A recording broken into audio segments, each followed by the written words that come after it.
خوش آمدید. آپ دیکھ رہے ہیں ویو پوائنٹ اور میرا نام ہے عباس. آج ہم نے زحمت دی ہے جاوید احمد غامدی صاحب کو. کسی تعارف کے محتاج نہیں ہیں، مذہبی اسکالر ہیں. لیکن آج انہیں زحمت دینے کا مقصد یہ ہے کہ ہم اس سیریز میں کہ جہاں ہم بات کر رہے ہیں کہ پاکستان کا آخر مسئلہ کیا ہے، کیا یہ کوئی ایکسکلوزیو مسئلہ ہے جو کبھی کسی ملک کے ساتھ نہیں ہوا، اور کیا ہمارے پاس اس کا کوئی حل بھی موجود ہے. اسی سیریز میں پہلے آپ انجینئر محمد علی مرزا، پرویز ہود بھائی صاحب اور سید مزمل صاحب کو دیکھ چکے. غامدی صاحب کو زحمت دینے کا مقصد یہ ہے کہ نہ صرف وہ مذہب کو جانتے ہیں، سیاست کو جانتے ہیں، تاریخ پہ نظر رکھتے ہیں، بلکہ ان سب کے باہمی تعلق کو بھی جانتے ہیں. تو غامدی صاحب، آپ کے وقت کا بے حد شکریہ. بڑے عنایت، میں حاضر ہوں آپ کے سوالوں کے لیے. غامدی صاحب، سب سے پہلے مجھے یہ بتائیے، جو ہماری سیریز کا عنوان ہے کہ پاکستان کے ساتھ آخر مسئلہ کیا ہے، اس میں یہ بات پہلے سے موجود ہے فلسفے کی زبان میں کہ کوئی نہ کوئی مسئلہ تو ہے. تو کیا واقعی کوئی مسئلہ ہے پاکستان کے ساتھ، یا بس ہم بے وجہ سوچتے ہیں اس بارے میں؟ اس میں کوئی شبہ نہیں، بہت بڑا مسئلہ ہے، اور وہ مسئلہ پاکستان کی پیدائش کے ساتھ ہی پیدا ہو گیا تھا. میں تو اس کو سمجھانے کے لیے اس طرح تعبیر کرتا ہوں کہ ایک بچہ پیدا ہوتا ہے تو بعض اوقات وہ پیدائشی امراض لے کے پیدا ہو جاتا ہے. اس میں بڑی مشکل ہوتی ہے. جو امراض بعد میں لاحق ہوتے ہیں ان کا علاج نسبتاً آسان ہوتا ہے، لیکن پیدائشی امراض بڑی پیچیدگیوں کا باعث بن جاتے ہیں. پاکستان کی پیدائش کے ساتھ جو امراض اس کو لاحق ہو گئے ہیں وہی سب سے بڑا مسئلہ بھی ہے. وہ دو امراض ہیں. ایک یہ کہ پاکستان جب بنا تو دنیا میں نیشن سٹیٹ یا قومی ریاست کا تصور وجود پذیر ہو چکا تھا. یہ اسی پس منظر میں بنا. پاکستان بھی ایک قومی ریاست تھی، نیشن سٹیٹ تھی، اور بھارت بھی ایک قومی ریاست تھی. قومی ریاست کا مطلب یہ تھا کہ ایک جغرافیہ طے ہو گیا ہے، اس میں اب جو لوگ بھی رہتے ہیں ان کا مذہب کوئی اور ہو سکتا ہے، ان کی نسل کوئی اور ہو سکتی ہے، ان کی برادری کوئی اور ہو سکتی ہے، رنگ کوئی اور ہو سکتا ہے، لیکن وہ سب برابر کے شہری ہیں، اور ان کی وطنی قومیت اب پاکستانی یا عراقی یا شامی ہوگی. یہ قومی ریاست کی تعریف ہے، یعنی نیشن سٹیٹ. یہ تصور پیدا ہو چکا تھا پچھلی صدی میں، اور بہت سی قومی ریاستیں وجود میں آ رہی تھیں. چنانچہ اسی اصول پر بھارت بھی ایک قومی ریاست کے طور پر وجود میں آیا، اور پاکستان بھی. اس کو دونوں جانب مذہبی طبقات نے تسلیم نہیں کیا، یا آپ کہہ لیں قدامت پسند طبقات نے اس کو قبول نہیں کیا. ادھر بھی قبول نہیں کیا، ادھر بھی قبول نہیں کیا. جو اس وقت کی قیادت تھی وہ چونکہ مغربی علوم میں تعلیم یافتہ تھی، وہ جدید رجحانات کی حامل ہو چکی تھی، سیاست بھی مغربی سے سیکھ کر آئی تھی، تو اس لیے ان کا تصور تو قومی ریاستی کا تھا. ادھر اگر پنڈت جواہر لال نہرو تھے تو ان کا بھی، اور ادھر اگر قائد اعظم محمد علی جناح تھے تو ان کا بھی. لیکن یہاں جو قدامت پسند طبقات ہیں اور جن کی تعداد دونوں جانب 60-70% کے درمیان رہی ہے، انہوں نے اس کو قبول نہیں کیا. وہ یہ چاہتے تھے کہ یہاں ایک مذہبی ریاست بنے. تو مذہبی ریاست اور قومی ریاست کو اکٹھا نہیں کیا جا سکتا، دونوں کی نوعیت الگ الگ ہے. پہلے دن سے یہ کشمکش پیدا ہو گئی. یہ کشمکش ایک مرض ہے. دوسری چیز یہ ہے کہ اس ملک میں کیا نظام ہوگا. اگر یہاں پر جمہوریت ہونی ہے، اگر یہاں ملوکیت قائم کرنی ہے، اگر آمریت قائم کرنی ہے، تو کیا قومی لحاظ سے ہم یکسو ہیں؟ چونکہ وہی بات جو میں نے پہلے عرض کی کہ اس وقت جو قیادت تھی وہ جمہوری مزاج کی تھی، تو انہوں نے دونوں جانب جمہوریت کا تصور دیا. لیکن ادھر تو کسی حد تک یہ بات قبول کروانے میں وہاں کی قیادت کامیاب ہو گئی. ادھر زیادہ عرصہ نہیں گزرا کہ ہمارے یہاں کی اسٹیبلشمنٹ کہیے، اب نئے نئے نام آ گئے ہیں، یا فوج کہیے یا جو بھی کہیے، انہوں نے اس ساری صورتحال کی بساط الٹ دی. 56 کا آئین بن چکا تھا، اس کا خاتمہ ہوا، اور 58 میں یہاں پہلا مارشل لا لگ گیا. یہ دوسرے مرض کا ظہور تھا. یہ مرض تو پہلے دن سے موجود تھا، یہ اس دوسرے مرض کا ظہور تھا. تو اس کو اگر خلاصہ کریں تو یہ ہے کہ مذہبی اور قومی ریاست کی کشمکش اور سول ملٹری اقتدار کی کشمکش، یہ میرے نزدیک پاکستان کا سب سے بڑا مسئلہ بھی ہے اور یہ دونوں بنیادی امراض بھی۔ غامدی صاحب اس پہ ایک ایک کر کے بات کرتے ہیں۔ جو آپ نے پہلا نقطہ اٹھایا، یہ سننے کو ہم کیونکہ آپ کو دیکھتے ہیں تو آپ عمومی طور پہ یہ بات کرتے ہیں، لیکن سننے کو یہ عمومی پاکستانی کے لیے اجنبی معلوم ہوتا ہے کہ ہم ایک نیشن سٹیٹ کے طور پہ بنے۔ عمومی طور پہ ہم نے کتابوں میں یہ پڑھا، اپنے سلف و صالحین سے یہ سنا کہ ہم ایک مذہبی ریاست ہیں۔ قائد اعظم کا، جناح صاحب کا وہ جملہ بھی موجود ہے کہ یہ اسلامک لیبارٹوری ہے جس میں ہم نے تمام ایکسپیریمنٹس کرنے ہیں۔ تو جو آپ بات کر رہے ہیں یہ اجنبی سی محسوس ہوتی ہے۔ آپ قائد اعظم کی تقاریر پڑھیے، وہ بالکل واضح ہیں۔ ان کی تقاریر کے جو مجموعے ہیں، بلکہ اس سے بھی آگے انہوں نے مذہبی پس منظر میں وہ تقریر کی ہے، اور اس میں انگلستان میں جو مذہبی کشمکش رہی ایک زمانے میں، اس کا حوالہ دے کر تقریر کی ہے، جو 11 اگست کی تقریر سمجھی جاتی ہے۔ بہت سے لوگ اس کو سیکولرزم کے تائید میں پیش کرتے ہیں، اس میں اصل میں انہوں نے یہی دو باتیں واضح کی۔ یہ واضح کیا ہے کہ یہ ایک قومی ریاست ہے، اور یہ واضح کیا ہے کہ یہاں اکثریت مسلمانوں کی ہے، لہٰذا جب اکثریت مسلمانوں کی ہے تو ہر قومی ریاست میں جن لوگوں کی اکثریت ہوتی ہے وہ وہاں قانون سازی کرنے کا حق رکھتے ہیں، اور اس قانون سازی میں وہ اپنی ثقافت، اپنی تہذیب، اپنا عرف، اپنی معاشرت، اپنی مذہبی روایات کو محفوظ رکھتے ہیں۔ یہ دنیا میں ہمیشہ ہوتا ہے، جہاں بھی ایسا ہوگا یہ چیزیں محفوظ رکھی جائے گی۔ تو یہ دو باتیں وہ الگ الگ کہتے ہیں، اور دونوں اپنی جگہ صحیح ہیں۔ پاکستان ان کے نزدیک ایک نیشنل سٹیٹ ہے، قومی ریاست ہے، مسلم قومیت کی بنیاد پر وہ بنایا گیا ہے، اور ہندوستان کی تقسیم بھی اسی اصول پر ہوئی ہے۔ لیکن یہاں چونکہ اکثریت مسلمانوں کی ہے تو ان کو حق حاصل ہے کہ وہ یہاں قانون سازی کرتے وقت اپنی زبان، اپنے مذہب، اپنی ثقافت، اپنی تہذیب اور اپنی معاشرت کے لحاظ سے جو فیصلے کرنا چاہیں کریں، تاہم یہاں کے شہری برابر کے ہیں، اور کسی کو دوسرے کے اوپر کوئی برتری حاصل نہیں ہے، نہ مذہبی بنیاد پر اور نہ نسلی یا رنگ کی بنیاد۔ غازی صاحب، یہ آپ بھی جانتے ہیں کہ جناح صاحب کی دونوں اطراف کی تقاریر پیش کی جاتی ہیں، ظاہر ہے ہم اصول پہ بات کرنے کی کوشش کر رہے ہیں، جناح صاحب ٹاپک نہیں ہے، تو اس میں جائے بغیر جہاں پہ آپ نے یہ کہا کہ یہ اس میں انفر تھا کہ ہم اپنی قانون سازی خود کریں، اپنے قواعد و قوانین خود بنائیں، وہیں جناح صاحب سے یہ منسوب بھی تو چیزیں ہمیں ملتی ہیں کہ ہمارا آئین تو 1400 سال پہلے مکمل تھا، ہمیں وہ دے دیا گیا، ہم نے خلافت کا نظام رائج کرنا ہے، ڈاکٹر اسرار خواب سنایا کرتے تھے، یقیناً آپ اس سے واقف ہوں گے، تو ان تمام چیزوں کو آپ کی باتوں میں کہاں پلیس کروں میں؟ یہ خلافت تو میرے لیے ایک بالکل انکشاف ہے، کبھی جناح صاحب نے یہ لفظ استعمال کیا، لیکن باقی چیزیں تو بالکل بدیہی ہیں۔ یعنی ہم ایک قوم ہے، ہماری ایک ثقافت ہے، ہماری ایک تاریخ ہے، جو تاریخ یہاں پہ اکثریت کی ہوگی، اور بہت بڑی اکثریت مسلمانوں کی ہے، وہ اپنی تاریخ میں جو کچھ کر چکی ہے، یا جو چیزیں اس کا عرف اور اس کی ثقافت اور تہذیب بن چکی ہیں، وہ غائب کیسے ہو جائیں گی؟ انگلستان ہے یا امریکہ ہے، تو یہ اپنی تاریخ کے ساتھ ملک چلتے ہیں، اور جو تاریخ ہوتی ہے وہ کسی کی 200 سال کی ہے، کسی کی 300 سال کی ہے، جو مسلمان قوم یہاں بس رہی ہے اس کی 1400 سال کی ہے۔ بلکہ اگر مجھ سے پوچھا جائے تو میں تو یہ کہوں گا کہ انبیاء علیہ السلام کے وجود سے اس کی تاریخ شروع ہو جاتی ہے۔ تو اس تاریخ سے آپ سبق حاصل کرتے ہیں، اس میں جو واقعات ہوئے ہیں ان سے آپ بہت سی چیزوں کا استنباط کرتے ہیں، اور پھر آپ کا مذہب کیا ہے، آپ کی روایات کیا ہیں، آپ کن نظریات کے حامل ہیں، ریاست کے نظام میں وہی چیزیں ریفلیکٹ ہوتی ہیں۔ غامدی صاحب، میں کسی کا بھی انٹرویو کروں، جیسے میں نے پہلے عرض کیا کہ میں کافی ساری اور شخصیات کا اس پہ بات کر چکا، اور سب نے اسی بنیادی نقطے سے بات شروع کی تھی کہ ہماری پیدائش میں خرابی تھی بار بار، اور یہ عمومی طور پہ جوانان کہتے ہیں کہ بار بار تاریخ کو کیوں دیکھا جائے، تاریخ تھی، گزر گئی، ہم آج سے غلطیوں کا انکشاف یا ان کو بہتر کرنا یا ان کو کم از کم دیکھنا کیوں نہیں شروع کرتے، بار بار تاریخ کو دیکھنا کیوں ضروری ہے؟ وہ ہمارے ساتھ چل رہی ہوتی ہے، یعنی یہاں بہت سے اقدامات ہو چکے ہیں۔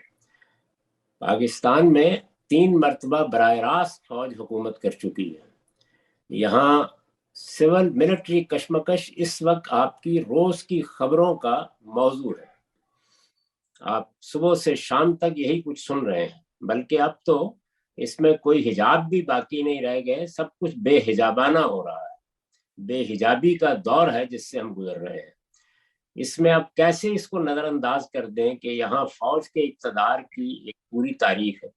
اسی طرح مذہبی معاملات میں قرارداد مقاصد منظور ہوئی ہے. یہ آپ کو معلوم ہے کہ قرارداد مقاصد کو اس وقت بھی یہاں جو ہندو تھے یا دوسرے لوگ تھے انہوں نے قبول کرنے سے انکار کر دیا تھا. پھر اس کے بعد یہ ملک دو لخت ہوا ہے، یعنی دو حصوں میں تقسیم ہو گیا. دوسرے حصے کو بنگلہ دیش کی حیثیت سے اب دنیا جانتی ہے. پھر اس کے بعد ہمارے ہاں ضیاء الحق صاحب کی حکومت آئی جنہوں نے مذہبی بنیادوں پر بہت سے قوانین بنائے. وہ قوانین روز ہمارے اوپر مسلط ہوتے ہیں، ان کے نتائج ہم دیکھتے ہیں. اس میں خاص طور پر توہین رسالت کا قانون ہے، ختم نبوت سے متعلق قوانین ہیں. تو یہ جتنی چیزیں ہیں یہ اب ہماری تاریخ بن چکی ہیں. ان کو ہم چشم زدن میں کس طرح اپنے پردہ ذہن سے محو کر کے آج سوچیں، ان کے بارے میں کوئی رائے قائم کریں گے تو پھر ہی ہم آگے بڑھ سکتے ہیں. ابھی میں چاہتا ہوں کہ ہم پہلے نقطے پر ہی دو اور چیزیں دیکھ لیں کہ عمومی طور پہ جب یہ کہا جاتا ہے کہ مذہب کے نام پہ ایک ریاست ہے، جہاں آپ نے قرارداد مقاصد کا اگزامپل دیا، وہیں آپ کو وہ شورائے آفاق مولانا مودودی جو آپ کے استاد ہیں ان کا جملہ یاد ہوگا کہ آج ریاست نے کلمہ پڑھ لیا. ان کی تو پوری ڈاکٹرائن ہی یہ ہے. اگر اس ڈاکٹرائن کو نہ بھی مانا جائے تو ہم ایک اسلامی ریاست ہے، ہمارا نام اسلامی جمہوری پاکستان ہے. تو مذہب کو ہم ریاست سے یا مذہب کے استعمال کو ریاست سے الگ کیوں کریں؟ مذہبی ریاست اور اسلامی ریاست میں زمین و آسمان کا فرق ہے. میں اس وقت اپنے ممدوح اور مخدوم مولانا سید ظفراللہ صاحب مودودی کے نظریے پر کوئی بات نہیں کرتا. وہ الگ سے ایک پورا موضوع ہے، اگر اس پر بات کی جائے تو اس کا حق اسی صورت میں ادا ہو سکتا ہے. لیکن مذہبی ریاست اور اسلامی ریاست میں میرے نزدیک زمین و آسمان کا فرق ہے. اسلامی ریاست نتیجہ ہے، یعنی اگر کسی جگہ مسلمان بڑی تعداد میں ہیں، ان کی اکثریت ہے، جیسے کہ پاکستان میں ہے اور بھی بہت سے ملکوں میں اس وقت 50 سے زیادہ ممالک ہیں جہاں پر مسلمانوں کی اکثریت ہے. تو مسلمان جب قانون سازی کریں گے، اپنی ریاست کے مقاصد متعین کریں گے، جب وہ حکومت کریں گے، وہاں حکومت کرنے والی جماعتیں سامنے آئیں گی، تو یہ کیسے ہو سکتا ہے کہ وہ اپنے مذہب سے، اپنی تاریخ سے اپنے آپ کو اٹھا لے؟ کوئی انسان بھی نہیں اٹھا سکتا. یہاں امریکہ میں جو سب سے بڑی جمہوریت رہی ہے، یہ ساری چیزیں زیر بحث آتی ہیں. برطانیہ میں بھی زیر بحث آتی ہیں. یہ ہو نہیں سکتا کہ آپ ان کو الگ کر لیں. ان کے قاعدے ضابطے کیا ہوتے ہیں جدید جمہوریتوں میں، وہ زیر بحث ہوتے ہیں. تو اس وجہ سے اسلامی ریاست تو نتیجہ ہے، یعنی جہاں مسلمانوں کی بہت بڑی اکثریت ہوگی اور وہ اپنے دین کی روشنی میں حکومت کریں گے تو اس کا نتیجہ اسلامی ریاست ہے. مذہبی ریاست اس کے برعکس سے ایک دوسری چیز ہے. اس میں یہ ہوتا ہے کہ ایک مذہب یا ایک مذہب کے ماننے والا کوئی خاص طبقہ، اس کی حکومت قائم کی جاتی ہے. اس کو اپنے گرد و پیش میں دیکھیے، یعنی حقیقی مذہبی حکومت افغانستان میں قائم ہوئی تو وہاں یہ پہلے مرحلے میں اعلان کر دیا گیا ہے کہ یہ ایک مذہبی طبقہ ہے جس کا یہ نام ہے. اس مذہبی طبقے ہی کو اب فیصلے کرنے ہیں، یعنی یہاں کے عوام، افغانستان کے لوگ، وہاں رہنے والے، وہ اس حکومت کے نظام میں شرکت کا حق نہیں رکھتے. یہ مذہبی طبقے کی حکومت ہے اور وہ حکومت انہوں نے باقاعدہ فتح کر کے حاصل کی ہے. اسی طرح کا معاملہ آپ اگر غور کریں تو ایران میں ہے. وہاں پر بھی یہ طے کر دیا گیا ہے کہ مذہبی طبقے کے نمائندوں کو یہاں آخری فیصلے کا حق حاصل ہے. ایسی ہی صورتحال سعودی عرب میں ہے. وہاں ایک خاص خاندان نے ایک زمانے میں جو مذہبی تحریک اٹھی تھی اس کے ساتھ مل کر ایک انقلاب برپا کیا اور پھر دونوں نے آپس میں ایک معاہدے کے تحت کم و بیش 100 سال تک حکومت چلائی ہے. اب آ کے کچھ اس میں تبدیلی آنا شروع ہوئی ہے. تو یہ مذہبی حکومتیں ہیں. یہاں جب ہم اسلامی حکومت کہتے ہیں تو اس کا مطلب بہت سادہ ہے کہ ہم مسلمان ہیں. جیسے ہی ہم حکومت کا نظام بنانا چاہیں گے تو ہماری سیاسی جماعتیں، ہمارے سیاسی رہنما وہ مسلمان ہیں، تو ان کے کردار میں، ان کی سیرت میں، ان کے افکار میں، ان کے اقدامات میں ان کے مذہب کا ظہور ہوگا. اس کو میں اسلامی ریاست کہتا ہوں. جیسا کہ آپ نے کہا کہ مولانا مودودی صاحب سے جو چیزیں منسوب ہیں اس پر بات کرنا اس وقت ظاہر ہے اس کا حق ہم ادا نہیں کر سکیں گے، تو میں اس پوری بحث کو چھوڑ دیتا ہوں کہ خلافت اور جمہوریت اور اسلام میں اس کے متعلق کیا باتیں ہیں. لیکن آپ نے جن 3 ممالک کا ذکر کیا، ایران، افغانستان اور سعودی عرب، ظاہر ہے یہ ہمارے مکاتب فکر کو ریپرزینٹ کرتی ہیں. ایک شیعہ ریاست ہے، ایک سلفی ہے، ایک کو آپ دیوبند کہہ لیجئے. اسی طرح بریلوی اب ہمارے پاس TLP کی صورت میں آ گئے ہیں. یہ تمام مکاتب فکر اور نقطۂ نظر ایک طرف کھڑے نظر آتے ہیں، دوسری طرف آپ اکیلے یا بہت چند لوگ نظر آتے ہیں۔ تو میں جمہور کی بات کیوں نہ مانوں جبکہ ان کے پاس دلائل بھی ہیں؟ ایسا بھی نہیں ہے کہ وہ تاریخ کی روشنی میں نہیں کھڑے۔ اور میں آپ کی بات اس لیے کیوں مان لوں کہ وہ ذہن کو اچھی لگتی ہے اور سننے کو ذرا بھلی لگتی ہے؟ یہ دو بالکل الگ الگ باتیں ہیں۔ یعنی کس بات کو اس ملک میں چلنا چاہیے، وہ تو ظاہر ہے کہ جن کو اکثریت کی تائید حاصل ہے انہی کی بات کو چلنا چاہیے۔ میں نے کبھی بھی یعنی خواہش نہیں کی، کبھی اس کا مطالبہ نہیں کیا۔ میرے نزدیک یہاں جو لوگ بھی مذہب کی تعبیر کر رہے ہیں یا ان کو اس سے پہلے سوسائٹی کی تائید حاصل ہے یا سوسائٹی ان کو مذہب کا نمائندہ سمجھتی ہے، انہی کی بات مانی بھی جائے گی۔ وہ میں یا آپ کوئی اور خواہش بھی کریں تو یہی ہوگا اور یہی ہونا چاہیے۔ جمہوریت کا بھی تقاضا یہی ہے۔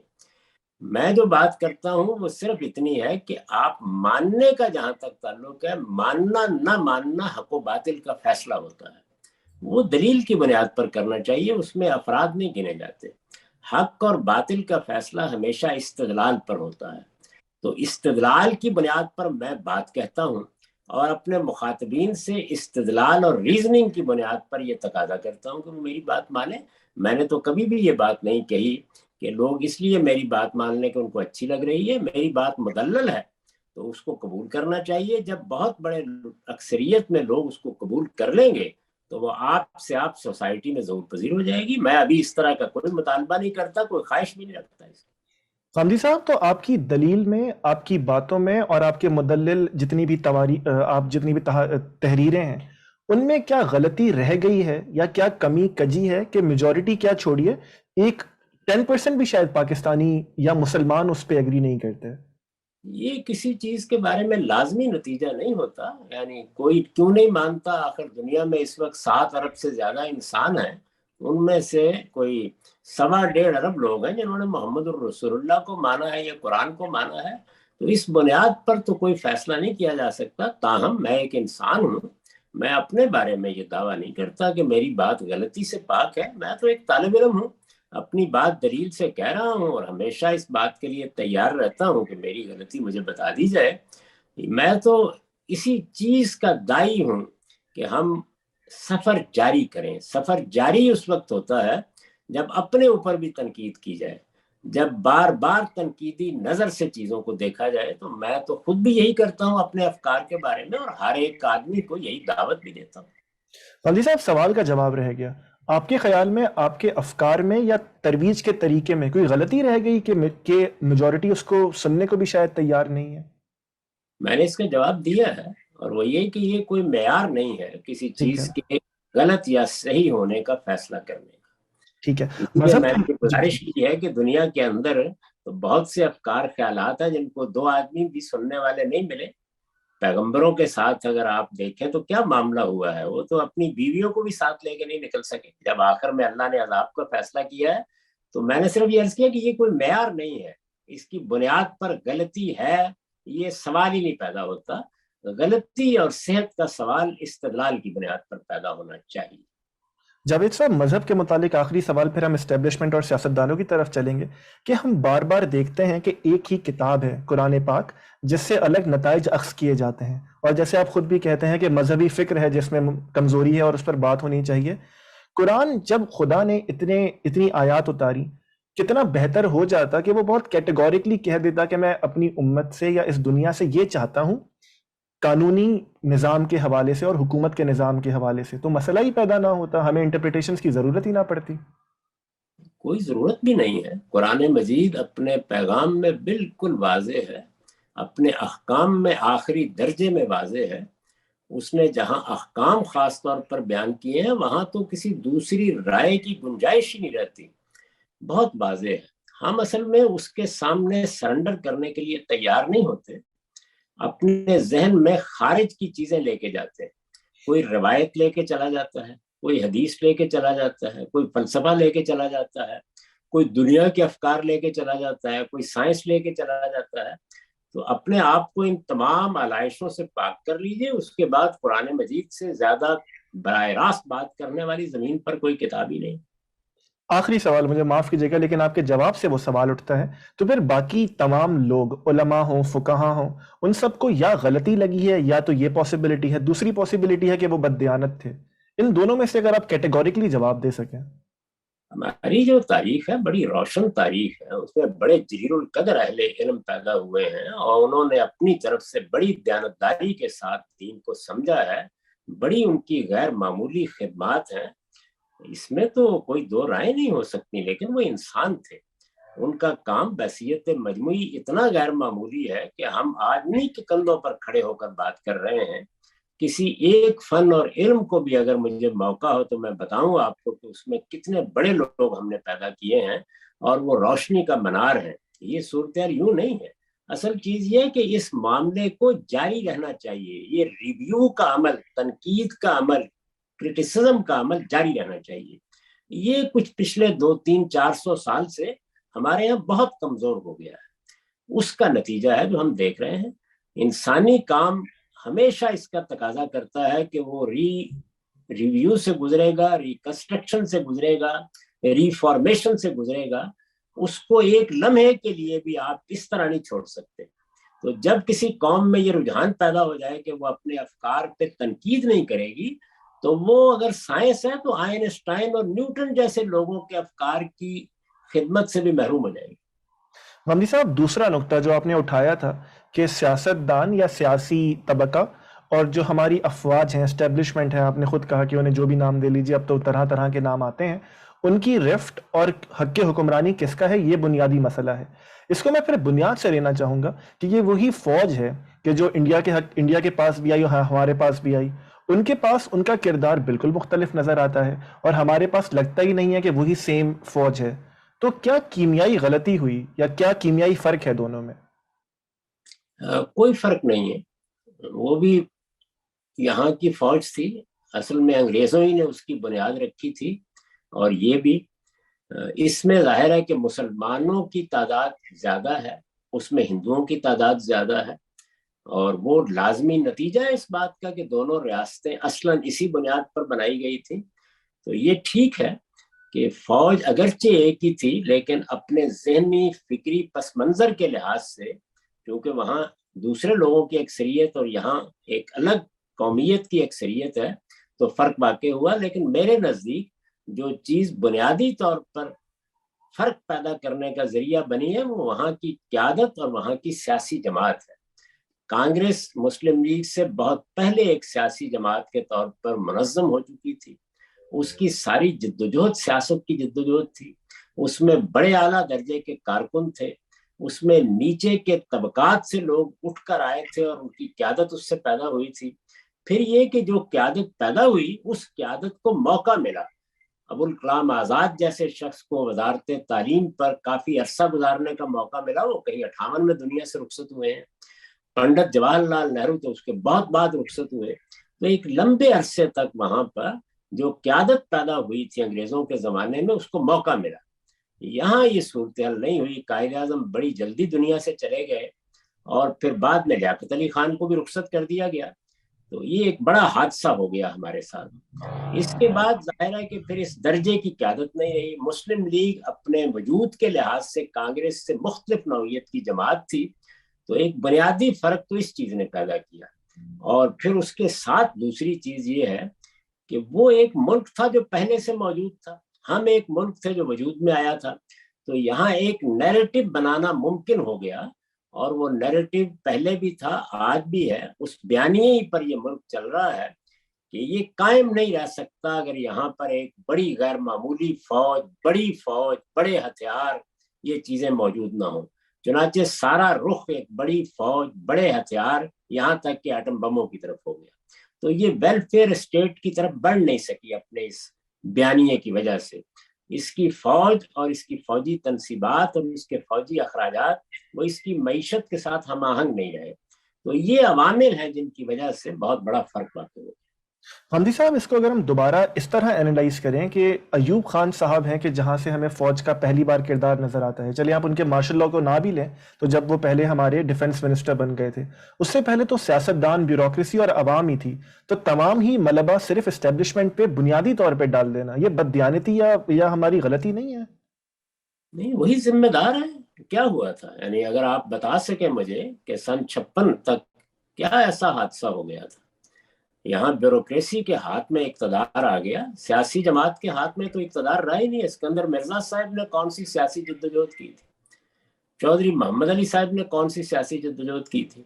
تو ایک طرف بیوروکریسی ظاہرہ اسٹیبلشمنٹ کا حصہ ہوتی ہے، پھر اس کے بعد اس کے پس منظر میں فوج، اس نے تاریں ہلانا شروع کر دی.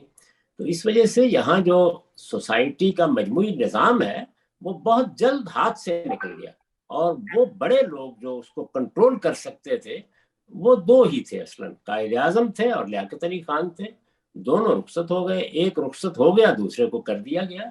اس کے بعد یہ کوئی مشکل کام ہی نہیں تھا جو کچھ ہوا ہے. اس میں سیاستدانوں نے بھی غلطیاں کی ہوں گی، لیکن وہ ایسی غلطیاں نہیں تھیں کہ ان کے ہاتھ سے نظام لے لیا جائے.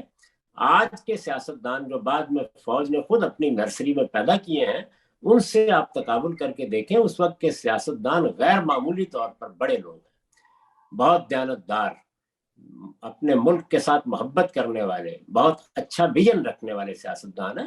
غلطیاں کس سے نہیں ہوتی؟ وہ میں فوج کی گنوا دیتا ہوں، میں بیوروکریسی کی گنوا دیتا ہوں.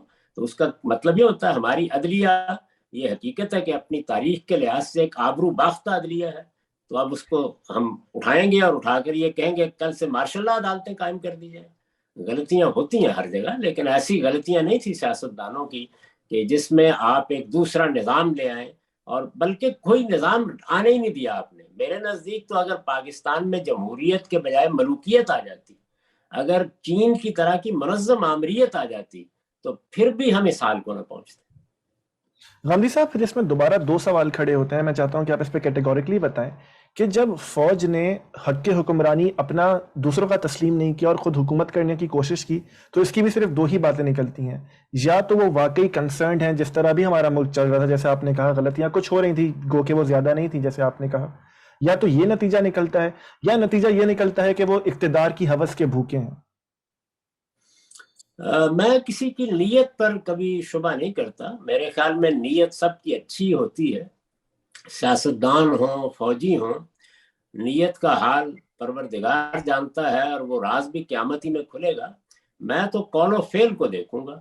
تو میرے نزدیک جو بیانیہ یا جو نیریٹو ہے جس پر وہ کھڑے ہیں، وہ یہ ہے کہ یہ ملک چونکہ بنایا گیا ہے، اس کو دائیں بائیں سے خطرہ ہے، بھارت نے اس کے وجود کو تسلیم نہیں کیا، یہاں کشمیر کا مسئلہ ابتدا ہی سے پیدا کر دیا گیا. تو اس لیے یہ ریاست ناگزیر طور پر ایک فوجی ریاست یا ایک سیکیورٹی اسٹیٹ ہی ہو سکتی ہے.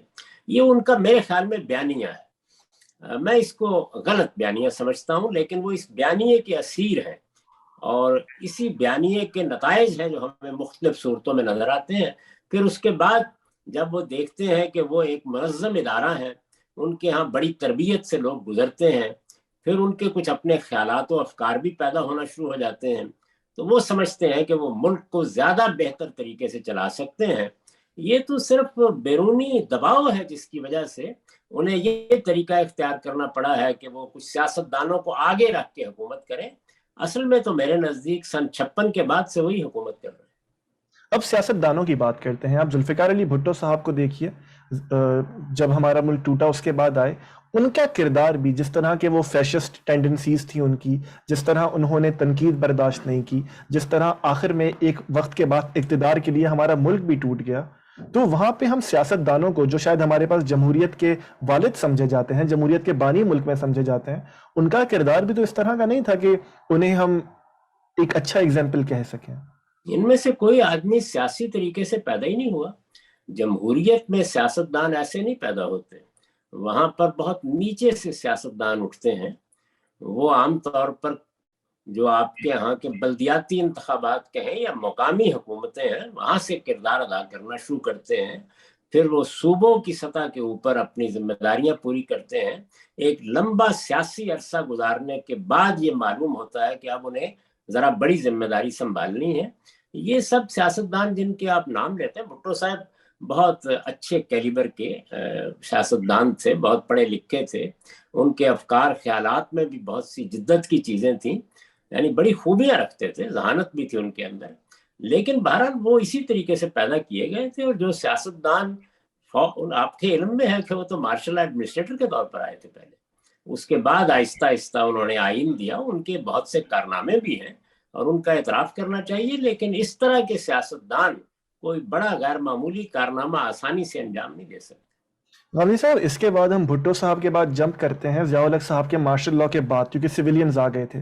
چلیں، آپ نواز شریف صاحب پہ یہ تنقید کر سکتے ہیں جو آپ نے بھٹو صاحب پہ کی، اب بے نظیر صاحبہ پہ تو یہ تنقید نہیں کر سکتے کہ ان کا سیاسی جنم جی ایچ کیو میں یا فوج کے پاس ہوا تھا، لیکن جو بندر بانٹ ہوتی رہی نواز شریف اور بیوی کے درمیان، وہ بھی تو اسی طرح ہمیں نظر آتی ہے۔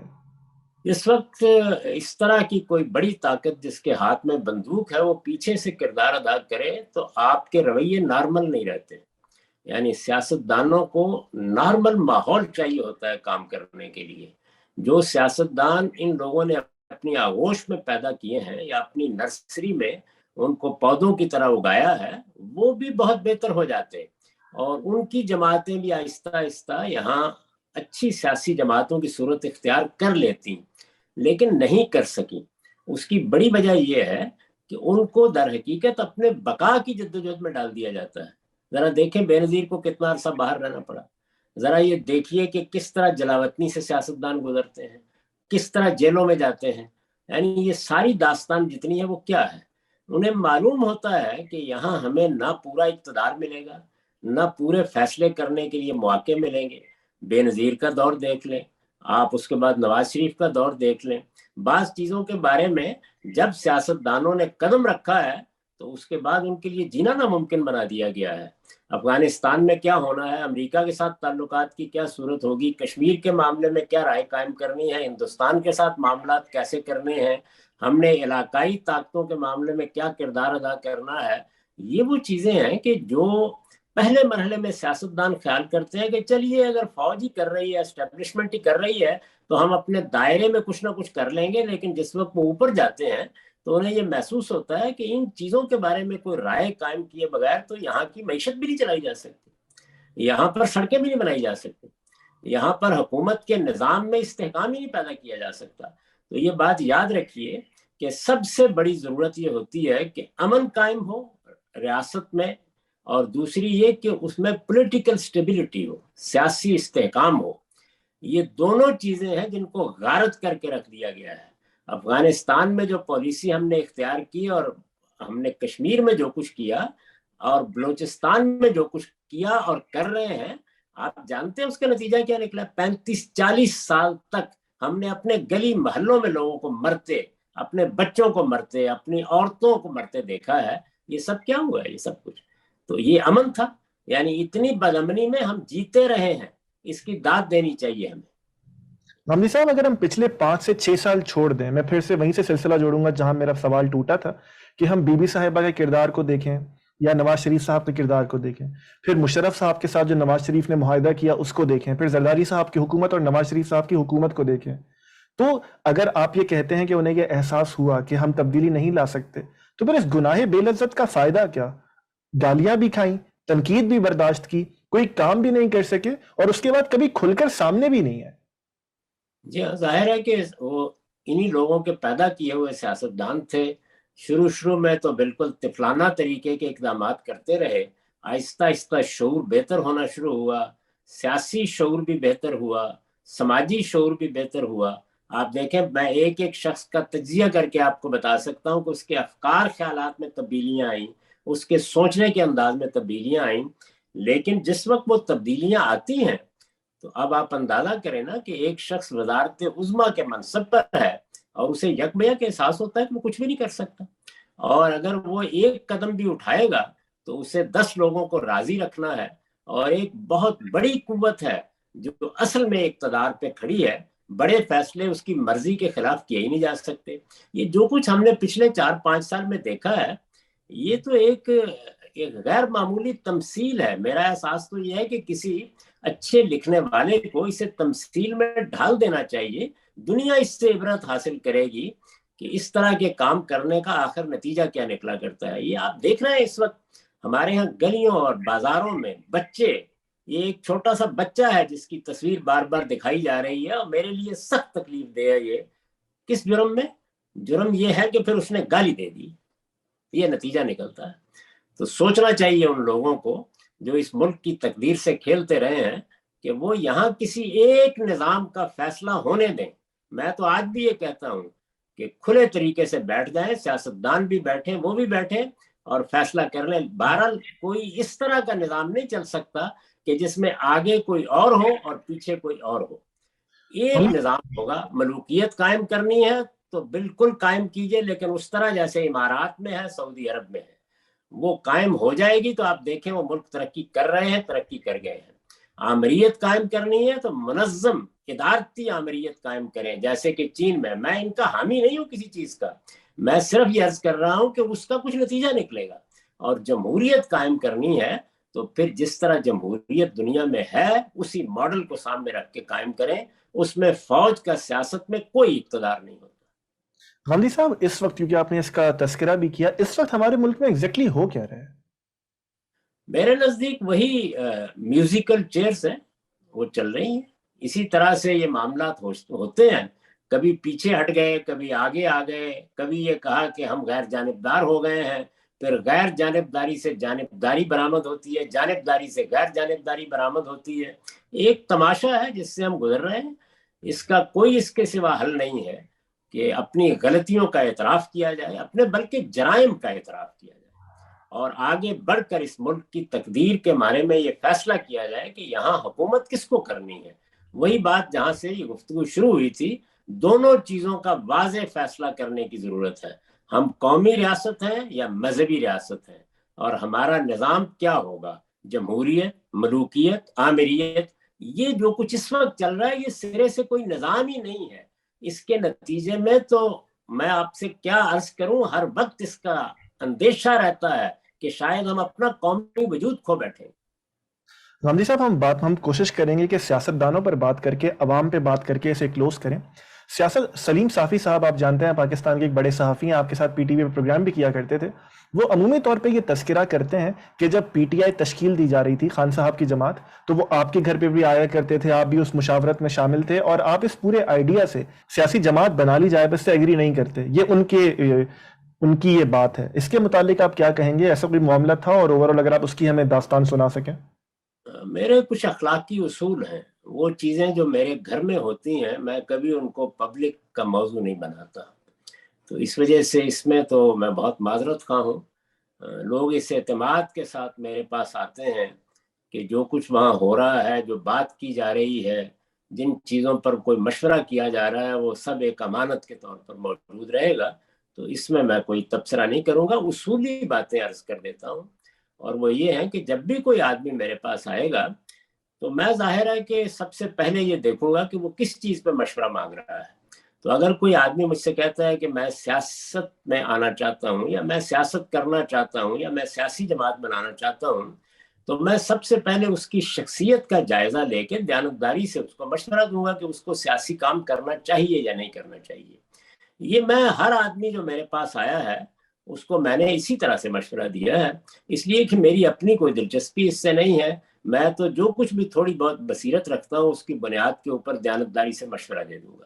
اگر کوئی آدمی اس مشورے کو قبول نہیں کرتا، مثال کے طور پر میں نے اگر ایدی صاحب کو یہ مشورہ دیا کہ آپ کو سیاست میں نہیں آنا چاہیے، انہوں نے قبول نہیں کیا، میں مثال دے رہا ہوں، تو پھر ظاہر ہے کہ میں یہ دیکھوں گا کہ اب کیا کام ان کو کرنا چاہیے.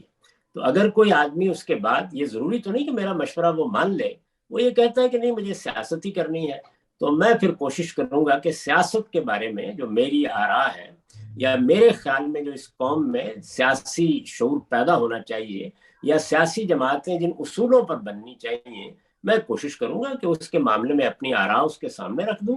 ان کو ماننا نہ ماننا پھر اس کا کام ہے، اس پہ میں نہ کبھی پیچھا کرتا ہوں نہ ان چیزوں کو پبلک میں موضوع بناتا ہوں. میرے ہاں تو اس تک پہ پابندی ہوتی ہے کہ اس طرح کے لوگ ملنے کے لیے آئیں یا کوئی بات کریں تو اس کی کوئی تصویر بھی نہیں بنا سکتا. غامدی صاحب، اب ذرا عوام کی بات کرتے ہیں. ہم وہی ہیں، ظاہر ہے اس کا حصہ آپ اور میں بھی ہیں، کہ چاہے وہ ہمارے ساتھ معاشرتی ظلم ہو، چاہے وہ معاشی ظلم ہو، چاہے وہ سیاسی ظلم ہو، ہر طرح کا معاملہ ہوا ہے، اور اب تو جس طرح آپ نے کہا کہ ہر چیز برہنہ ہو گئی ہے، لیکن ہم دیکھتے ہیں کہ ہمارے پاس کوئی بھی جینوئن تحریک نہیں اٹھتی، جینوئن لوگ آگے نہیں آتے، کوئی بات نہیں ہوتی، کوئی سلیقے سے تنقید نہیں ہوتی. یہ کیا کیمیائی خرابی ہے ہمارے اندر؟ اس میں کئی عوامل ہیں. یعنی ایسا کیوں ہوا ہے؟ ہم بحیثیت ایک قوم اچھی تنقید کی روایت پیدا ہی نہیں کر سکے، اور اس میں ایک بڑا سبب یہ ہے کہ آپ جس موضوع پر بھی تنقید کے لیے زبان کھولیں گے، اس کو فتنے سے تعبیر کیا جاتا ہے. یعنی جو مقلدانہ روش ہمارے ہاں مذہب میں ہے، جو مقلدانہ روش سیاست میں ہے، جو پاکستان کے وجود کے بارے میں تصورات میں ہے، یہ آپ جانتے ہیں کہ ہمارے ہاں تو ایک مضمون ہے مطالعہ پاکستان، جو کوئی ضروری نہیں ہوتا، کہیں بھی نہیں پڑھانا چاہیے، اس لیے کہ اس طرح کی چیزیں پڑھانے کے نتیجے میں آپ ذہن کی تشکیل کرنا چاہتے ہیں، جس سے زیادہ خطرناک کوئی چیز نہیں ہوتی. تو یہ صورتحال ہے کہ اس میں کوئی چیز بھی آپ تنقید کا موضوع بنائیں، یعنی آپ قائد اعظم پر تنقید نہیں کر سکتے، آپ علامہ اقبال پہ تنقید نہیں کر سکتے، آپ مذہبی افکار پہ تنقید نہیں کر سکتے، آپ سیاسی اقدامات پہ تنقید نہیں کر سکتے، آپ عدلیہ پہ تنقید نہیں کر سکتے، آپ فوج پہ تنقید نہیں کر سکتے. تو تنقید تو ہمارے ہاں ایک شجر ممنوع ہے، اور تنقید کے بغیر نہ حقائق بازی ہوتے ہیں، نہ علم پیدا ہوتا ہے، نہ اعلیٰ درجے کے لوگ پیدا ہوتے ہیں. ایک گھٹن کی فضا پیدا ہو جاتی ہے، اس میں پھر کوئی کلندر ہوتے ہیں پھر جو اپنی زندگی خطرے میں ڈال کر کچھ کہہ دیتے ہیں. آسان نہیں ہوتا لوگوں کے لیے. تو یہ صورت ہے. میں جانتا ہوں، میں نے یہ کام کیا ہے، یعنی مذہبی افکار کی تشکیل جدید کا کام کیا ہے، موجود مذہبی افکار پر تنقید کا کام کیا ہے. تو مجھے معلوم ہے کہ اس کا مجھے کیا قیمت ادا کرنی پڑی ہے. یہ قیمت ہر شخص ادا نہیں کر سکتا.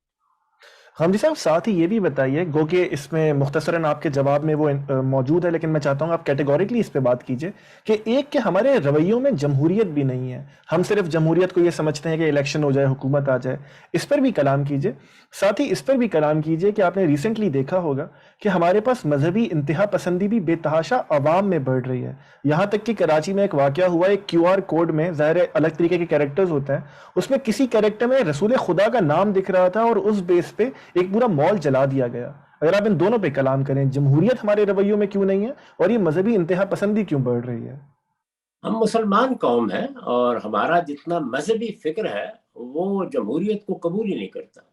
آپ دیکھیے کہ جہاں جہاں اس کو بغیر کسی رکاوٹ کے وجود پذیر ہونے کا موقع ملا ہے یا حکومت میں آنے کا موقع ملا ہے، وہاں اس نے جمہوریت کو قبول نہیں کیا.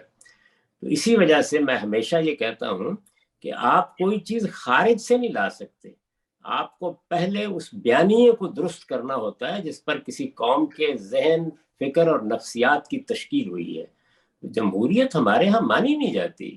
ہم تو جب شعور کی عمر کو پہنچے تو سب سے پہلے مجھے خود یاد ہے کہ میں نے ایک تقریر کی ہے اسکول میں، اور اس کا عنوان ہی یہ تھا کہ جمہوریت ایک طرز حکومت ہے کہ جس میں بندوں کو گنا کرتے ہیں، تولا نہیں کرتے.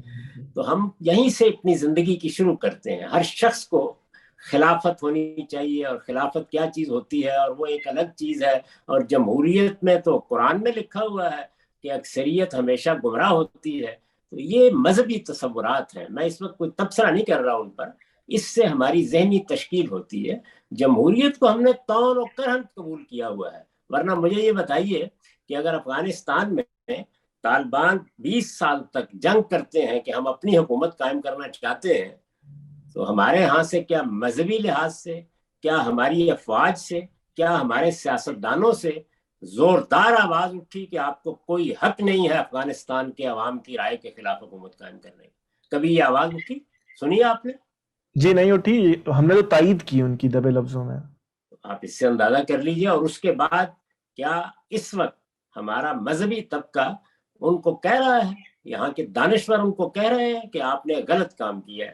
آپ یاد کیے اس وقت یہ حکومت قائم ہوئی تھی تو میں نے اس موقع کے اوپر جو کچھ عرض کیا تھا وہ 2 ہی نکات تھے. ایک یہ کہ آپ کو افغانستان کے عوام کی رائے کے خلاف حکومت کرنے کا کوئی حق نہیں ہے، یہ افغانستان کے عوام فیصلہ کریں گے. بلکہ یہ اصول بتایا تھا کہ حکومت کا فیصلہ یا خدا کی طرف سے ہوتا ہے، وہ رسول اللہ کے بعد ختم ہو گیا، اور یا لوگ فیصلہ کرتے ہیں کہ ان پر کس نے حکمران ہونا ہے. تو یہ بنیادی بات. اور دوسری بات میں نے یہ کہی تھی کہ آپ لوگوں کے شخصی معاملات میں مداخلت نہیں کر سکتے. اسلام کی روح سے آپ کو مداخلت کا حق نہیں ہے, خدا نے آپ کو اس کا حق نہیں دیا. تو یہ باتیں کیا کسی اور شخص کی زبان سے آپ نے اس پورے پاکستان میں سنی ہیں؟ تو اس کا مطلب یہ ہے کہ شخصی آزادی, لوگوں کے بنیادی حقوق, جمہوریت, قانون کی حکمرانی, قوموں کا حق خود ارادی, ان میں سے کسی چیز کے بارے میں ہماری کوئی مثبت رائے نہیں ہے. اور میرے نزدیک یہی 4 چیزیں ہیں جن پر دور جدید کا سیاسی فکر کھڑا ہے. تو ہم اس کنفیوژن کو دور اگر نہیں کریں گے تو آپ کیا کہہ سکتے ہیں, جمہوریت آ جائے گی؟ کوئی سوال نہیں اس کا. یہاں انتہا پسندی موجود ہے, فکر میں موجود ہے, بیانیے میں موجود ہے, یہاں کے تصورات میں موجود ہے. اسی کا ظہور اصل میں پھر اس طرح کے واقعات میں ہو جاتا ہے جس کا آپ نے حوالہ دیا. یہ ظہور پرسیکیوشن میں ہوتا ہے, یہ مختلف مذہبی طبقات سے اپنی بات منوانے کی صورت میں ہوتا ہے. یہ جو کچھ ہمارے ہاں ہوا ہے یہ ہم خود اعتراف نہیں کرتے اس بات کا. کیا کمی کی ہے ہم نے اس طرح کے معاملات میں؟ اسی لیے میں نے عرض کیا کہ ایک واضح فیصلہ کرنا چاہیے اس قوم کو کہ یہ کس سمت میں جانا چاہتی ہے. اگر اس کو اسی طرح کا کوئی نظام قائم کرنا ہے تو پھر طالبان سے بڑھ کر آئیڈیل صورت کیا ہو سکتی ہے؟ یعنی مذہبی لوگ بھی ہیں, نمازیں بھی پڑھتے ہیں, دین کی سربلندی کے لیے کھڑے ہیں, اس بات پر اصرار ہے ان کا کہ ہم تو دنیا سے لڑ جائیں گے لیکن دین کے خلاف کوئی بات نہیں قبول کریں گے. اس سے بہتر گروہ ہو سکتا ہے کوئی پاکستان پر حکومت کرنے کے لیے؟ سب کو مل کر ان سے درخواست کرنی چاہیے کہ آئیے آپ ہی یہاں حکومت سنبھال لیجیے. ہمارے مذہبی فکر اور ہماری دانش کے لحاظ سے تو یہی ہونا چاہیے. غامدی صاحب, سولیوشن کی طرف جانے سے پہلے میں چاہتا ہوں کہ 2 اداروں پر آپ مختصراً کلام کریں. ایک ہماری سپریم کورٹ عمومی طور پہ, اور تمام ہی ہماری کورٹس, ان کا کردار آپ کے خیال میں تاریخ میں کیسا رہا اور اس وقت کیسا ہے؟ ہمارے ہاں جو ہماری بالا تر عدلیہ ہے اس میں آپ کو ہر دور میں ایسے جج حضرات یا ایسے قاضی مل جائیں گے, جیسے مثلاً اس وقت جسٹس قاضی فائز عیسیٰ نے ایک بڑے غیر معمولی کردار کا اظہار کیا ہے. جسٹس کارنیلیس تھے, جسٹس ایم آر کیانی تھے, جسٹس عبدالرشید تھے, بہت سے لوگ ہیں مل جائیں گے. لیکن بحثیت مجموعی, یعنی میں نے اس لیے پہلے ان لوگوں کا ذکر کیا کہ جو کچھ میں عرض کرنے والا ہوں اس سے یہ خیال نہ ہو کہ یہاں اعلیٰ درجے کے, اعلیٰ کردار کے, اعلیٰ سیرت کے, اعلیٰ ذہانت کے جج نہیں رہے ہیں. بحثیت مجموعی ہماری عدلیہ ایک آبرو باختہ عدلیہ ہے, وہ ہمیشہ سے اسٹیبلشمنٹ کی اعلیٰ کار رہی ہے. بلکہ اب تو یہ راز بھی کھلتا جا رہا ہے کہ یہاں ججوں کا آنا, ان کا تقرر اور ان کا آگے بڑھنا, اس کے لیے بھی معلوم نہیں کہاں کہاں سے الہام ملتا رہتا ہے. تو یہ بڑی افسوسناک بات ہے. آپ اندازہ کریں تھوڑی دیر کے لیے کہ ایک ہائی کورٹ کا جج جو اس کا سربراہ بننے والا ہے, وہ کھڑے ہو کر یہ کہتا ہے کہ میرے پاس فلاں اور فلاں ایجنسی کے لوگ آئے تھے اور انہوں نے یہ کیا ہے, اور اس طریقے سے بینچ بنوائے جاتے ہیں. آپ نے دیکھا کہ پوری قوم میں اس کے بعد کیا ہلچل برپا ہونی چاہیے تھی. سپریم کورٹ کو موٹو لینے کے لیے اس سے بڑا بھی کوئی موضوع مل سکتا تھا. ساری عدلیہ کو بیٹھ کر دیکھنا چاہیے تھا کہ یہ کیا ہو گیا ہے ہماری قوم میں, کیا فی الواقع ایسا ہو رہا ہے. آپ نے دیکھا اس کے بعد ہم نے کیا کیا ہے. تو میرے نزدیک ادارے کی حیثیت سے یہ عدلیہ ایک آبرو باختہ عدلیہ ہے. سچی بات یہ ہے کہ عدالت اور انصاف کا نام اس کے حوالے سے لینا باعث شرم محسوس ہوتا ہے. البتہ اچھے جج اور اچھے قاضی ہمیشہ اس میں رہے ہیں. دنیا کبھی غیر معمولی لوگوں سے خالی نہیں ہوتی. غامدی صاحب, اسٹیبلشمنٹ کو دیکھیں تو چلیں ان کو پاور کی ایک چیز ہمیں نظر آتی ہے کہ حق حکمرانی ان کا ہو جائے گا, اس لیے وہ یہ کام کرتے ہیں. سیاستدانوں کا اپنا کردار کیسا ہے وہ ہم دیکھ چکے, پھر وہ کوشش کرتے ہیں کہ کام کر سکیں, نہیں کر پاتے. یہ سپریم کورٹ یا تمام ججز کو انہیں کس چیز کی چاہ ہے کہ یہ اسٹیبلشمنٹ کے ہاتھوں استعمال ہو جاتے ہیں؟ ہاں, دونوں چیزیں ہوتی ہیں. ظاہر ہے کہ ہم اندر اتر کر حقائق سے پردہ تو نہیں اٹھا سکتے, اس طرح اس میں بہت سے نام آتے ہیں, لیکن ایک اصولی بات کر سکتے ہیں یہ کہ دونوں چیزیں ہوتی ہیں اور وہ دونوں ہی ہمیشہ خرابی کا باعث بنی ہیں. ایک یہ کہ حرص خرابی کا باعث بنتی ہے یا خوف خرابی کا باعث بنتا ہے. تو دونوں عوامل کو میں نے تو کم سے کم بعض موقعوں پر بالکل برہنہ کام کرتے دیکھا ہے. البتہ ایک تیسری چیز بھی ہے, اور وہ یہ کہ ذرا نیچے کے کیلیبر کے لوگ اگر آ جائیں تو وہ بعض اوقات کسی بیانیے سے بھی متاثر ہو جاتے ہیں جو ان کے حدود سے متجاوز ہوتا ہے۔ ابھی بھی آپ دیکھ رہے ہوں گے کہ ہماری عدلیہ اس طرح کی بات کرتی ہے، ہم نے فلاں معاملے کو سنبھال لیا، فلاں معاملے کی اصلاح کر لی، فلاں معاملے میں کردار ادا کر کے فلاں ادارے کو ہم نے درست کام کرنے کے لیے آمادہ کر لیا۔ یہ آپ کو معلوم ہونا چاہیے کہ یہ عدلیہ کے حدود سے صریح تجاوز ہے، یہ ان کا کام ہی نہیں ہے۔ عدلیہ کا کام صرف یہ ہے کہ وہ اندھے ہو کر قانون کا نفاذ کرے، یہ اس کا کام نہیں ہے۔ تو جب آپ دائیں اور بائیں سے الہام حاصل کریں گے، مقاصد سامنے رکھ کر فیصلے دیں گے، کچھ مقاصد کو اپنے سامنے رکھ کر اپنے ہاں بہت سے تضادات پیدا کرتے چلے جائیں گے، تو پھر یہی کچھ ہوتا ہے جس کو ہم دیکھ رہے ہیں۔ حمزی صاحب، آخری ستون ہمارا میڈیا، ذرائع ابلاغ، ان کا کردار آپ کی نظر میں کیسا رہا ہے؟ اس میں بھی وہی صورتحال ہے کہ آپ کو بہت لوگ ملیں گے، بعض ادارے بھی جن کا بہت اچھا کردار رہا ہے، اور کہا جا سکتا ہے کہ ان میں انفرادی طور پر بعض دانشور، بعض صحافی، اسی طرح سے بعض پروگرام کرنے والوں نے قوم کی تعمیر میں بڑا غیر معمولی کردار ادا کیا ہے۔ اور اب بھی اگرچہ بہت سے لوگ ان میں سے نکال دیے گئے، لیکن کسی نہ کسی درجے میں اس طرح کے لوگ اپنا کردار ادا کر رہے ہیں۔ کسی کا نام لینا موضوع نہیں ہوتا اس طرح کے موقع کے اوپر، لیکن ایک اصولی بات وہ یہ ہے، بحثیت مجموعی ہمارے میڈیا کا حال بھی وہی ہے، یعنی بحثیت مجموعی اداروں کی حیثیت سے وہ بھی اسی طرح کی صورتحال سے دوچار ہوتا ہے کہ اپنے سامنے بعض مقاصد رکھ کر، وہ اچھے بھی ہوتے ہیں برے بھی ہوتے ہیں، ان کو حاصل کرنے کی دوڑ میں شریک ہو جاتے ہیں۔ جبکہ میڈیا اصل میں کیا ہے، یعنی اس نے خبر دینی ہے، خبر تقاضا کرتی ہے کہ آخری درجے کی جانبداری کے ساتھ دی جائے، یہ تو دینی لحاظ سے بھی ایک بہت بڑی ذمہ داری ہے۔ اس نے تجزیہ کرنا ہے، تجزیے کے معاملے میں طے شدہ چیز یہ ہے کہ اگر آپ دانشورانہ تجزیہ کر رہے ہیں تو وہ ہر طرح کی جانبداری سے بالاتر ہو کر کرنا چاہیے۔ یعنی جو آدمی بھی صحافی ہے یا کوئی آدمی دانشور ہے یا کوئی عالم ہے، تو اس کو بلند ہونا چاہیے ان چیزوں سے۔ ہر شخص کے کچھ خیالات ہوتے ہیں، اس کی کچھ سیاسی افیلیشن بھی ہو سکتی ہیں باطن میں، لیکن بہرحال اس کے تجزیے کو، اس کی رائے کو بالکل غیر جانبدارانہ ہونا چاہیے۔ ایک نگاہ ڈال کے دیکھ لیجئے کیا فی الواقع اسی طرح کی صورتحال ہوئی ہے۔ اس میں بڑی ہی بعض تکلیف دہ صورتیں ہم نے اپنی آنکھوں کے سامنے دیکھی ہیں۔ پھر یہ کہ اس سے آگے بڑھ کر اس میں ایک غیر متوازن رویہ اختیار کیا گیا ہے۔ یعنی ہونا یہ چاہیے، آپ کبھی دیکھیں کسی زمانے کا جب پی ٹی وی اچھا تھا تو آپ دیکھیں، اگر بلکہ جیو بھی شروع میں، تو آپ دیکھیں گے کہ ایک توازن ہوتا ہے، یعنی کتنی آپ اس ذریعے سے علم کی خدمت کریں گے، کتنی خبریت کی خدمت کریں گے، کتنی سماج کی خدمت کریں گے۔ تو ظاہر ہے کہ یہ جو چیزیں ہوتی ہیں خدمت کی، یعنی علم کی، سماج کی، ان کو اس طرح کی ریٹنگ تو نہیں ملتی۔ تو یہاں صورتحال یہ ہے کہ اگر آپ غور کر کے دیکھیں تو ایک لائن لگی ہوئی ہے انہی چیزوں کی، وہی چیزیں صبح و شام ریپیٹ ہو رہی ہیں، وہی داستان سنائی جا رہی ہے، وہی ماتم ہو رہا ہے۔ یعنی اس کے اندر سے علم بھی خارج، اس کے اندر سے دانش بھی خارج، اس کے اندر سے سماجی تجزیے بھی خارج۔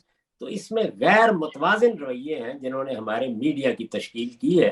اگر ان کو توازن میں بھی رکھا جائے، اب بھی صرف اتنا فیصلہ کر لیا جائے کہ ان کے اندر علم کا، دانش کا، سماج کا، انسانی نفسیات کا، اس کی تعمیر کا، قوم کے مقاصد کا ایک توازن موجود رہے گا، اور اس توازن کے لحاظ سے پروگراموں کو وقت دیا جائے گا، تو اسی سے بہت کچھ درست ہو سکتا ہے۔ لیکن آپ ایک نظر ڈال کے دیکھ لیں کیا صورتحال ہے۔ غامدی صاحب، چند آخری سوال۔ آپ نے پہلے نقطے سے یہ ہمارے سامنے فرمایا کہ دو بنیادی مسئلے ہیں، ایک کہ ہمارا حق حکمرانی کس کے پاس ہے، دوسرا کہ ہماری اسٹیٹ کی نیچر کیا ہے، ہم ہیں کیا۔ تو ظاہر ہے اس کا حل بھی، اگر میں آپ کی بات سے انفر کروں تو ان دونوں کے اوپر بات کر کے اور اس کا فیصلہ کر کے ہوگا۔ یہ اتنا آسان معلوم تو نہیں ہوتا کہ یہ میں ہم کر کیا سکیں۔ کر سکتے ہیں، جو صحیح بات ہے وہ کہنی چاہیے۔ یہ مجھے معلوم ہے، اگر مجھے یہ پتا چلے کہ کسی میرے عزیز کو کینسر کا، سرطان کا مرض ہے، تو یہ مجھے معلوم ہے کہ اس کا علاج بہت مشکل ہے، لیکن پھر ایفرٹ بھی اسی درجے کی ہونی چاہیے۔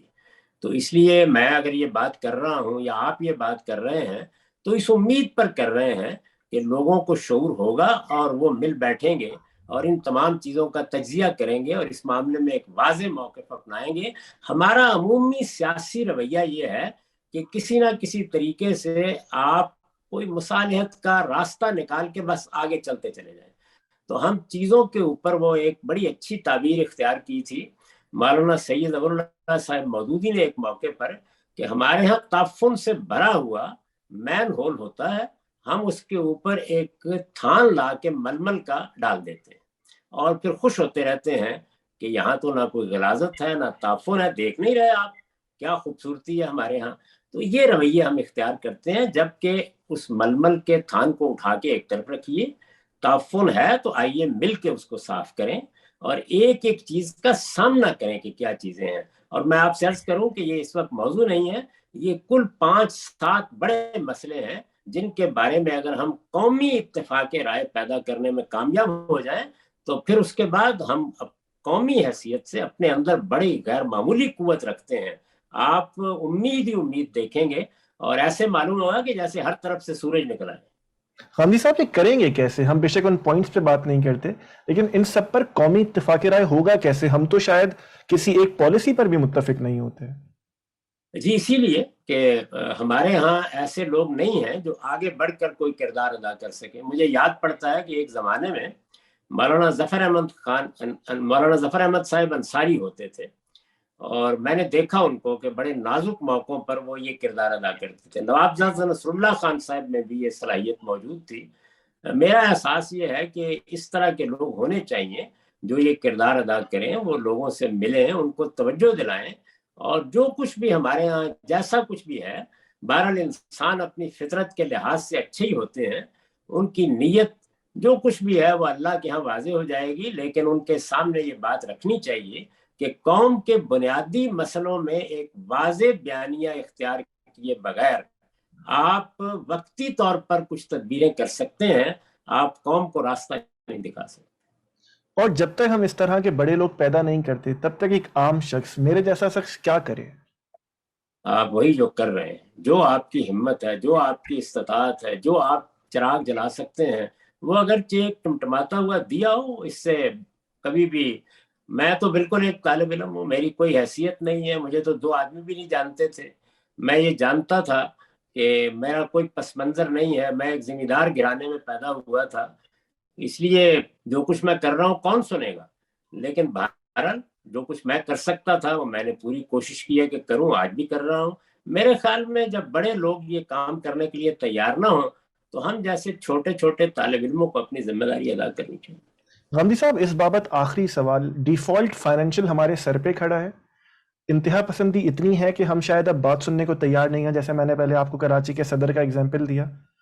سیاست میں اتنی نفرت ہے کہ آپ دیکھتے ہیں کہ ہم کس طرح کے القابات استعمال کرتے ہیں، ظاہر ہے وہ ہے جو زبان سے نکلتا ہے، دلوں میں خدا جانے کیا ہے۔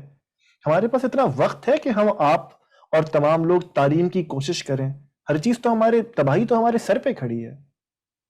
اس میں کوئی شبہ نہیں ہے، میرا بھی احساس یہی ہے جو آپ کا احساس ہے، آپ بھی جو صورتحال دیکھ رہے ہیں میں بھی وہی صورتحال دیکھ رہا ہوں۔ اس وجہ سے مجھے اور آپ کو یا جس کو بھی اللہ اس کا شعور دے، وہ اگرچہ ایک طالب علم ہی کیوں نہ ہو، ہاں کے پکارے لوگوں کو توجہ دلانی چاہیے کہ وہ خدا کے لیے سنبھلنے کی صحیح کریں۔ اب معاملہ وہ آ گیا ہے کہ جس میں کوئی بڑا حادثہ اس قوم اور اس ملک کے ساتھ ہو سکتا ہے، مجھے بھی دعا کرنی چاہیے کہ اللہ تعالیٰ ہی اپنی عنایت سے اس سے محفوظ رکھے، اور آپ کو بھی دعا کرنی چاہیے۔ وہ جو حالی نے کہا تھا نا کہ خاصہ خاصان رسول وقت دعا ہے، امت پہ تیری آ کے عجب وقت پڑا ہے، اس وقت پاکستان کی بھی یہی دعا ہونی چاہیے۔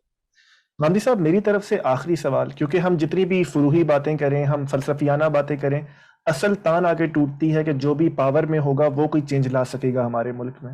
الیکشنز جب بھی ہوں، اس سال ہوں، اگلے سال ہوں، آپ خود کس کو ووٹ دیں گے اگر آپ دیں؟ اور اب آپ کے خیال میں پاکستانی عوام کو جو سوچنے سمجھنے کی صلاحیت رکھتے ہیں انہیں ووٹ کس کو دینا چاہیے؟ اس میں بھی ظاہر بات ہے کہ میں اصول کی بات ہی کر سکتا ہوں، سیاست آئیڈیلزم کا نام نہیں ہے، اور اس میں اس طرح کے آئیڈیل بنانے بھی نہیں چاہیے۔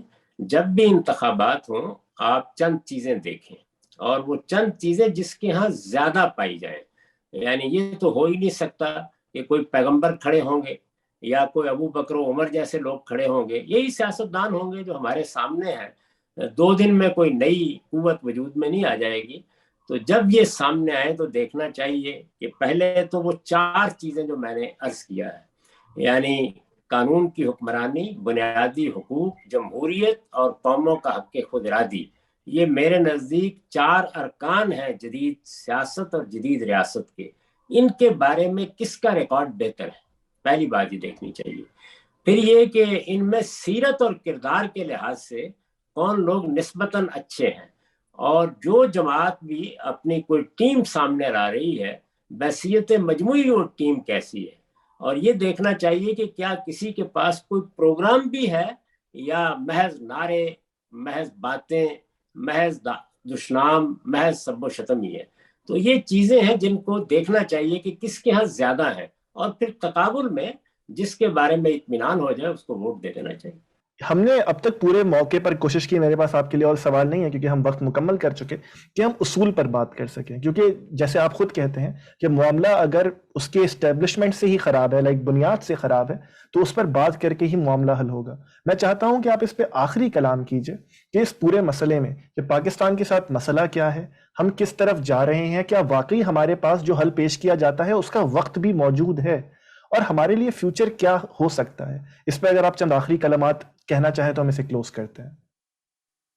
میں اس پر بھی اللہ کا شکر ادا کرتا ہوں کہ اگرچہ میں نے یہ بتایا ہے آپ کو کہ ہمارے امراض میں ایک بڑا مرض یہ ہے کہ یہاں ہم یہ طے نہیں کر پائے کہ حق حکمرانی کسی کے پاس ہے، اور یہ طے نہ کرنے میں جو چیز سب سے بڑی رکاوٹ بن رہی ہے وہ اصل میں ہماری اسٹیبلشمنٹ ہی ہے. اس کے باوجود میں یہ کہتا ہوں کہ اس کا وجود چونکہ ایک طاقت ہے، اس لیے ہمیں مہلت زیادہ مل جاتی ہے. یہ بھی اللہ کا قانون ہے.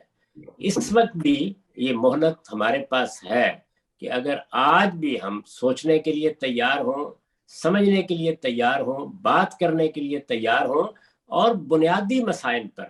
میں نے ایک مضمون لکھا تھا، آپ کو یاد ہوگا، ریاست کے بارے میں جوابی بیانیہ. تو اصل میں پاکستان کو ایک اس طرح کے بیانیے کی ضرورت ہے. وہ مداہنت یا مصالحت کی بنیاد پر نہیں، حقائق کی بنیاد پر ترتیب پانا چاہیے. ہم یہ فیصلہ کریں کہ ہم ایک قومی ریاست ہیں، ہم یہ فیصلہ کریں کہ سیاست کی بنیادی اقدار، یہ جو 4 چیزیں میں نے بیان کی ہیں، ان میں ہماری کیا رائے ہے. ہم یہ فیصلہ کریں کہ آئندہ کے لیے ہم اس ملک کو کس طرف لے کے جائیں گے، ہمارا ویژن کیا ہے. میرے خیال میں اگر آج بھی ہم یہ فیصلہ کرنے کے لیے بیٹھ جائیں تو ایسی بھی مایوسی نہیں ہے، راستے نکل آئیں گے. لیکن یہ فیصلہ کرنے کے لیے بھی انہی کی طرف دیکھنا پڑے گا جن کو میں نے سب سے زیادہ ہدف تنقید بنایا.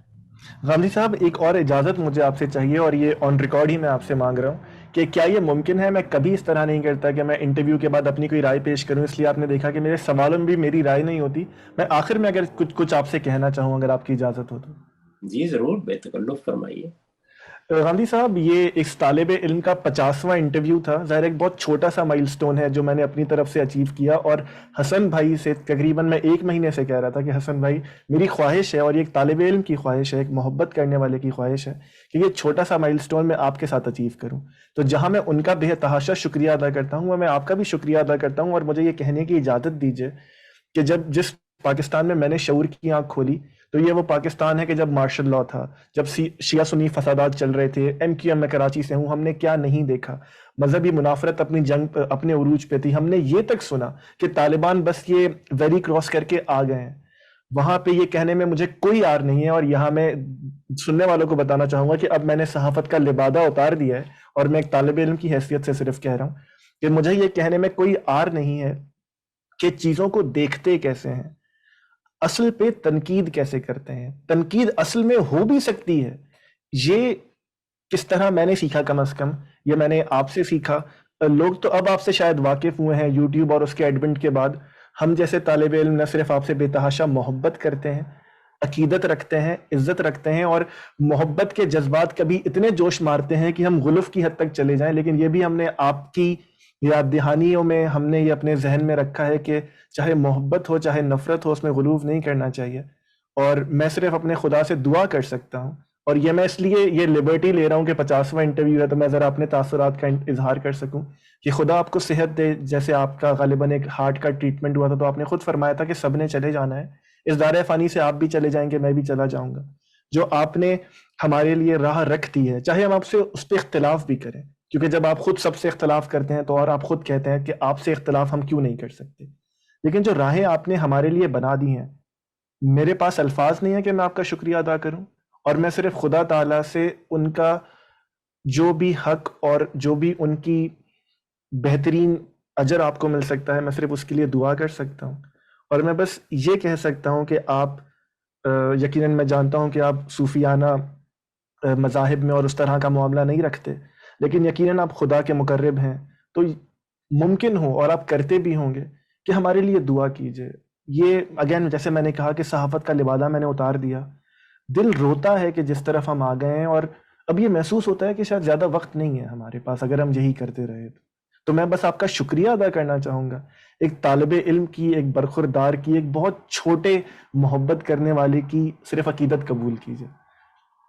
میں بھی ایک طالب علم ہوں، آپ کی محبت کا شکریہ، آپ نے اچھے جذبات کا اظہار کیا، اس کے لیے بھی شکر گزار ہوں، لیکن سچی بات یہ ہے کہ میں ان میں سے کسی چیز کا بھی اہل نہیں ہوں۔ بس یہی دعا ہے کہ اللہ تعالیٰ جو کچھ کیا ہے اس کو قبول کر لے، اور اس قوم پر بھی عنایت فرمائے، اور ہم سب پر اپنا خاص کرم رکھے۔